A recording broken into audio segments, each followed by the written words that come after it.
Hip replacement surgery అంటే ఏంటి? అది ఎలా చేస్తారన్నది ఇవాళ మనం చూద్దాం. మనతో పాటు ఉన్నారు డాక్టర్ దినేష్ గారు, ఆర్థోపెడిక్ సర్జన్. హిప్ రీప్లేస్మెంట్ అంటే ఇప్పుడు నార్మల్ వైపు ఈ హెడ్ ఇంకా నెక్ ఉంది.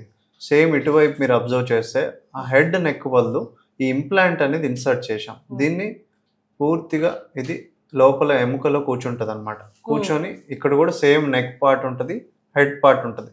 దాంతోపాటు ఈ కప్ ఉంటుంది అనమాట. సో దీన్ని టోటల్ హిప్ రీప్లేస్మెంట్ అంటారు.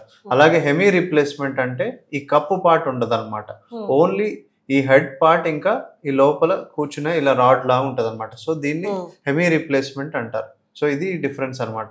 దీంట్లో చూస్తే ఇప్పుడు మీకు హెడ్ పార్ట్ ఇంకా నెక్ పార్ట్ ఉంది. సో ఈ రెండు ఎముకల్ని తీసేసి మనం దాని బదులు లోపల కూర్చోబెట్టడానికి రాడ్ ఇలాంటి దాన్ని కూర్చోబెట్టి నెక్ పార్ట్ లో ఈ ఇంప్లాంట్ ఉంది, అలాగే హెడ్ పార్ట్ లో ఇంప్లాంట్ ఉంది అనమాట. ఇక్కడ వరకు చేస్తే హెమీ రీప్లేస్మెంట్ అంటారు.